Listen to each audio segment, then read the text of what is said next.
എന്റെ മോനെ നിന്നെ ഒന്ന് കണ്ടിട്ട് മരിക്കാൻ എനിക്ക് അള്ളാഹു തൗഫീഖ് നൽകണേ മോനെ. വേണ്ട മോനെ. ഞാനിപ്പോൾ ഉള്ളത് നമ്മുടെ സൗദിയിലെ ബുറൈദക്കടുത്ത് അല്ലസിയ ഹുഷൈബ എന്ന് പറയുന്ന പ്രദേശത്താണ്. നമ്മളൊക്കെ കഴിഞ്ഞ 1-2 ദിവസങ്ങളായി വാട്സപ്പിലും ഫേസ്ബുക്കിലും ഒക്കെ കാണുന്ന കൊല്ലം ജില്ലയിലെ ഒരു ഉമ്മയുടെ പൊട്ടിക്കരഞ്ഞുള്ള ഒരു അഭ്യർത്ഥന. തൻ്റെ മകനെ 10-20 വർഷമായി കാണാനില്ല, സലീം എന്നാണ് അദ്ദേഹത്തിൻ്റെ ആ മകൻ്റെ പേരെന്നൊക്കെ പറഞ്ഞ് ഒരു വീഡിയോ കാണുകയുണ്ടായി. ആ അടിസ്ഥാനത്തിൽ നമ്മളിവിടെ കസീമിൽ അന്വേഷിച്ചപ്പോൾ കസീം അടുത്ത് അല്ലസിയ ഹുഷൈബ എന്ന് പറയുന്ന പ്രദേശത്ത് ഒരു സലീംക്ക ഉണ്ടെന്നും അദ്ദേഹം നാട്ടിൽ പോയിട്ട് വർഷങ്ങളായി എന്ന് പറഞ്ഞു. അങ്ങനെ അൽ കസീമിലെ ICFന്റെ സ്വന്തം നേതാക്കളായ ബഹുമാനപ്പെട്ട ജാഫർ സക്കാഫിയോടും അതുപോലെ മൻസൂറാജി കൊല്ലത്തോടൊപ്പം അദ്ദേഹത്തെ സന്ദർശിക്കുകയുണ്ടായി.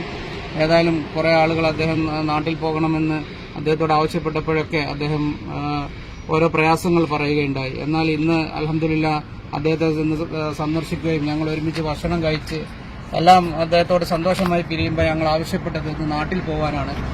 ഏതായാലും അദ്ദേഹത്തിന് ഭാര്യയും മക്കളും ഒക്കെ നാട്ടിലുണ്ടെന്നാണ് അദ്ദേഹം പറഞ്ഞിട്ടുള്ളത്. അപ്പോൾ ഇൻഷാ അല്ലാഹ് അദ്ദേഹത്തിന്റെ ഭാര്യ ഇപ്പോൾ ഞങ്ങളെ വിളിച്ചു, സംസാരിച്ചു. അദ്ദേഹത്തോട് എത്രയും പെട്ടെന്ന് നാട്ടിലേക്ക് വരണമെന്ന് ആവശ്യപ്പെടുകയുണ്ടായി. ഇൻഷാ അല്ലാഹ് എത്രയും പെട്ടെന്ന് സലീംക്കയെ നാട്ടിലെത്തിക്കാനുള്ള ശ്രമം ICF അൽ കസീം സെൻട്രൽ കമ്മിറ്റി നടത്തുന്നതായിരിക്കും. കഴിഞ്ഞ 32 വർഷക്കാലമായി അദ്ദേഹം നാട്ടിൽ പോയിട്ടില്ല.